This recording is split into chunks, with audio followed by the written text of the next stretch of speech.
Oh yes, I made this image with the correct aspect ratio for still pictures, not for video, because I'm clever. Anyway, a flurf showed up in the side chat, as they do. Flurf is gonna flurf. Of some live stream, I forget which one, and asked a question I've seen before, which is, if the Earth is hurtling through space at 66600 miles per hour, as they like to put it, or the solar system is going through space at 666,000 miles per hour, how can we still see Polaris year after year? Well, it's actually night after night, dude. But, or how can we still see the same constellations year after year? Shouldn't they change? Polaris was the one he actually mentioned. How can we still have the same pole star? If we're going this fast, shouldn't we be looking at a different one? You can see how somebody might honestly be puzzled by this, or expect the general public to be fooled by this and think, hey, he's got a point. Because if you're driving down the road, you don't see the same lamppost out of your window, even minute after minute, do you? I have a view here to illustrate it. I don't have a view here. I live in a place with really lousy views, but not too far from me there's a view. This is not my photograph, this is what I just found online. A view I happen to know of a town about a mile wide and about a mile away. And thanks to the wonders of Google Maps, I can actually get a 1 mile measured line across that town on a map of the town overlaid on this image. So we've got this green space here, there is a green space behind it just there. We've got these green spaces, you have the hospital, you have the larger buildings of the grammar school here, you have this sheltered accommodation right of this green space, and you can see all of them. That helps. I shall change the opacity of the correct layer, and then you shall be able to see all of them. This green space, large buildings here, the sheltered accommodation, this green space, grammar school here, hospital is there, and that is 1 mile. If you go even 1 mile, you're not in the Riverside neighbourhood here anymore, you're way over here in Weston, which used to be a separate village. If you go 66 miles, you're not even in the same town, you might not even be in the same county. If you go 666 miles in Europe, you're not even in the same country anymore. 666,000 miles and the view hasn't changed? How? Well, if you're looking out of the window of a car while somebody else is driving it, let's not go advocating irresponsible behaviour here. Sure, the streetlights go past really fast, but if you're going up the A1, staring off into the distance up the dales, you can still see the same Pennine Hills for quite a long time. Why? Because they're further away. We know that. I can illustrate this with a set of points here in pretty rainbow colours, which everybody loves, and they love everybody. If you move from here to here, obviously the angle between straight out to your side and the coloured blob is going to change. No matter which blob it is, all those angles change. And I can calculate those angles because I know the coordinates on the screen at which I drew those coloured blobs. And I can show you those angles. There. Larger number on the left is how far from vertical the line is on this thing out to the right, because I like putting one thing on the left for the thing on the right and a number on the right for the viewpoint on the left, because that makes this less confusing. And you can see we've got about 22 degrees, about 22.3 degrees, about 23.3 degrees, and somewhere around 22.2 degrees, sorry, wrong, 18 degrees. This is actually going up, the difference between them is actually increasing and then decreasing again. Somewhere around the middle there is a maximum. Well, that's not going to work into integration and differentiation and calculating the maxima and stuff like that. We don't care today. Instead, let's have another version of that where I have flipped it so that we are now moving this tiny distance here, left to right, Don't think of it as moving a smaller distance. Think of it as the coloured blobs being one heck of a lot further away. They're spread out over a much greater distance relative to the distance you're travelling. It's all relative, right? Ask Einstein, or your mother-in-law. So I haven't drawn in all the angles, otherwise this would just get kind of filled in. But you have that angle up to there from this end, and the angle up to there from this end of the arrow, if you're a tiny little arrow of movement, and I've drawn the lines for the bottom view as well. These lines are all a lot closer to vertical and closer to each other, because the movement is tiny relative to the distance to these things. Those angles are shown there with the differences between them. And as you can see, we've moved away from that maximum that appeared in the previous one, and we haven't found another maximum. This is something to watch out for with identifying a trend over a short range. Look at an airplane's wing. You increase the angle of attack, you get a big increase in lift and a little increase in drag. From 0 to 3 degrees, that's great. From 3 to 6 degrees, still happening. 6 to 9 degrees, still happening. Try going from 12 degrees to 18 degrees angle of attack and things change hard. You stall. So, it's worth watching out for these little changes. Or look at airflow around an object doing 100, 150, 200, 250 meters per second. Try to extrapolate that to 500 and see what happens. You've gone supersonic, stuff changes. However, what we've got here is a pretty smooth gradient, consistent with being further and further away from that maximum. Pretty smooth gradient. It's pretty smooth decrease in the change in angle to things that are further and further away. The further away it is, the less the angle to it will change as you move a particular distance, perpendicular to your line of sight to the object, or nearly perpendicular to line of sight to the object. So we're talking about Polaris, right? And about the Earth hurtling around the galaxy at 666,000 miles per hour. There's a small problem with that assertion that we're going at 666,000 miles per hour, which is that according to NASA we ain't. If you're going to try to tell the world that NASA says the solar system is travelling at 666,000 miles per hour, you're going to look kind of silly when somebody looks up and goes, that looks more like 514,500 miles per hour to me. There aren't any sixes in that at all. And of course, with all this, the question of how far away Polaris is gets relevant. It's 433 light years away, according to at least one search result I found, which is 4.096 times 10 to the power of plus 15 kilometres away, which is quite a long way. That 828,000 there is 8.28 times 10 to the plus 1, 2, 3, 4, 5. So it's 10 to the power 10, well, it's a half-ish, times 10 to the power 10, times as far away, which is, 10,000 million, sorry, 5,000 million, because of the half thing, times as far away. So this angle, this diagram here is really exaggerating how close it is and how far we're moving relative to that distance.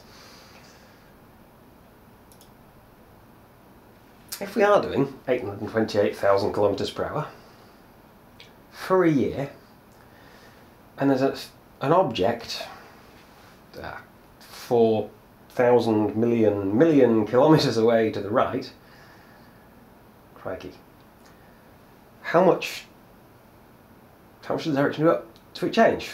I did say to the right. To the left or straight up or straight down also applies. If it's in front of you or behind, it's still in front of you or behind. If you're going straight towards it or straight away from it, that won't change.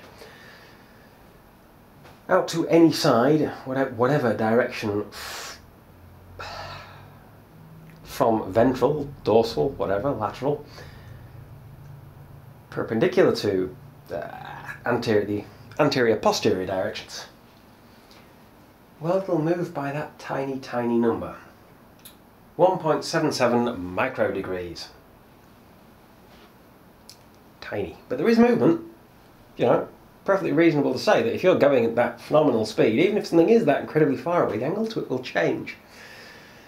In this case, over 1,000,000 years, it would change by 1.8 degrees.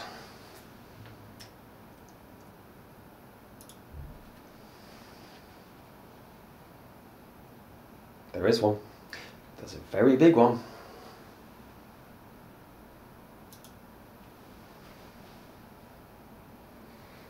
See, Polaris is a star, or a little group of 3 stars, or something along those lines,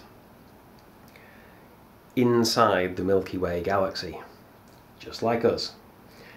The Sun does not go round a static Milky Way galaxy. The Sun is part of the Milky Way galaxy, and it's rotating.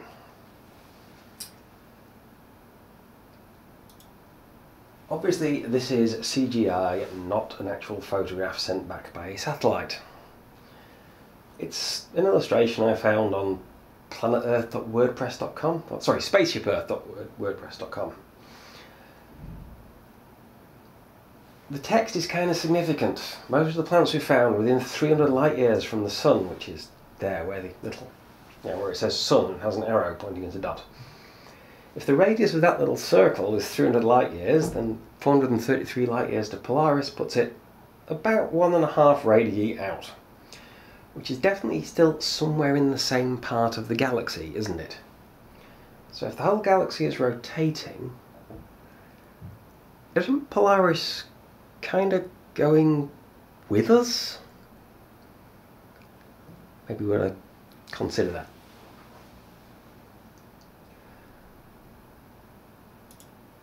Oh my god, badly drawn circular arcs. Orbital physics. Newtonian orbital physics. We are talking about supermassive black holes, but never mind that, they're a long way away. We're not talking about stuff going at the speed of light, we're not talking about subatomic particles. We can use Newtonian orbital mechanics. The acceleration of an object travelling in a circle, the centripetal acceleration, inwards. How hard you have to pull a bucket of water inwards to keep it going in a circle, if you hold a bucket of water in each hand and spin around in circles in the playground, is the angular velocity squared times the radius of the circle. The force accelerating an object is the mass times the acceleration, and little g, local gravity of some massive object somewhere. Even if that massive object happens to be a baseball, whether it's 1 metre or far side of the galaxy, is universal constant big G times the mass of the object you're considering times the mass of the massive object in question divided by the square of the distance between them. One of those two masses, m1 and m2, is the m in F equals ma, so they cancel out. Rearrange F equals ma to get a equals F over m, and F, in the case of little g, you can put all of that in, so you can say that acceleration is big G m1 m2 over r squared divided by m, one of the m's, leaving just gm over r squared. Mass, well, the universal gravitational constant is kind of implicitly constant. Mass of the Milky Way galaxy not changing all that fast. It's there. Actually, it's probably changing at some phenomenal rate, but in percentage terms, not all that fast. Combine that with that first equation and do some rearranging, and you get that the square of the angular velocity times the radius is some constant, gm of the galaxy, or of a planet, or of a star, or of a baseball, divided by the square of the radius. Divide both sides by the radius, you get omega squared equals constant over r cubed. So omega, angular velocity, is proportional to the square root of the reciprocal of the cube of the radius. And the orbital period, being inversely proportional to the angular velocity, is proportional to the square root of the cube of the radius. Illustrated on these circular arcs, I have 2 of them marked. This one here and this one here. This one is 50% further away from here. So relative radius is 1.5. R cubed is 3.375 times the r cubed of the smaller radius. So you have slightly more than half the angular velocity and slightly less than twice the orbital period. So yeah, it does matter how much further out you are. That diagram might not have been entirely to scale. How much further out or in is Polaris? Well, fortunately you can get information about these things. We've got Sagittarius A star, supermassive black hole at the centre of the Milky Way galaxy, as far as anybody knows so far. And on the right, Polaris. In particular, what you want to look at on these is, well, the distance, but also that line. Declination is how far from the celestial equator it is. If you look at Orion, constellation Orion, not a Ford Orion, you've got the three stars of the belt. If you're in the northern hemisphere, the one on the right. If you're in the southern hemisphere, the one on the left. But the one that comes up first and sets first, the front end of the belt, is Mintaka, which is almost on the celestial horizon, pretty much overhead the equator. Declination is a measure of how far from the equator you have to be for the star to be exactly overhead. It's not quite 90 degrees for Polaris, it's about 89.25, and it's minus 29 and a little bit for Sagittarius, which means where I am it's actually below the horizon and out of sight. Combining these two angles, we can say what angle there is between these. That is going to affect how much closer to the centre of the galaxy Polaris is than Sol. I've marked some logical points here. If the angle between them is 0, this central vertical line, marking 0 on the horizontal axis, then Polaris is from us exactly towards the centre of the galaxy, and whatever the distance is from us to Polaris is how much closer to the centre Polaris is than we are. So, +1 up here, I should have actually written on +1, shouldn't I? Times the distance to Polaris is how much closer Polaris is to the centre. 180 degrees right or left from there, it's exactly opposite, so it would be -1 here or here. At 90 degrees, if you're looking at the centre of the galaxy and Polaris is 90 degrees to your left or right or above you or wherever, then it's at pretty much the same distance from the centre of the galaxy. So 90 degrees, plus or minus, it's 0, marked here and here. And funnily enough, there is a curve related to angles that goes through these points. Cosine wave. And if we put that angle from the declination figures from the pages for those two stars onto there, we get that as the cosine of that angle.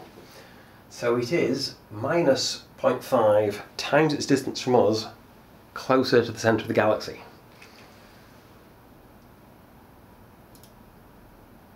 In other words, that. The top part of that anyway. Centre of the galaxy 25,500 light years away. Polaris just 400 and some. The angle between them gives you that cosine of -1/2, so it's 1/2 those 433 light years further away from the centre than we are, which puts it at most of 26,000 light years out, which is a whole 0.834% further out than we are,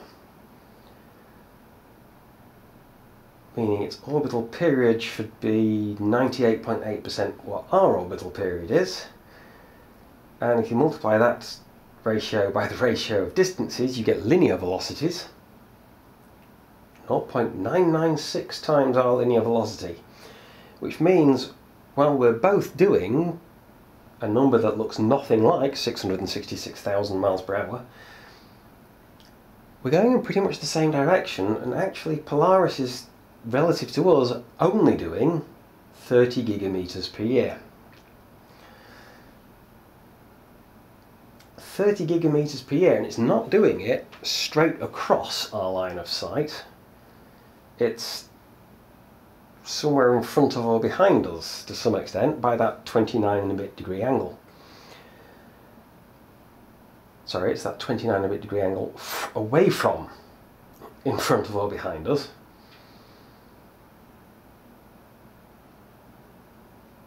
Meaning you only get that 14.6 gigameters per year of movement perpendicular to our line of sight to Polaris.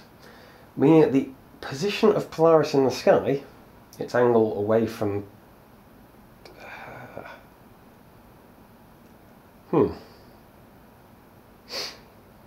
its angle away from a point opposite Sagittarius A star, technically, should change by that number at the bottom.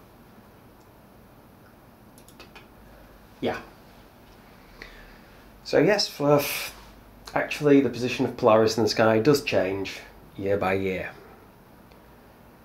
But you gotta ask yourself one question.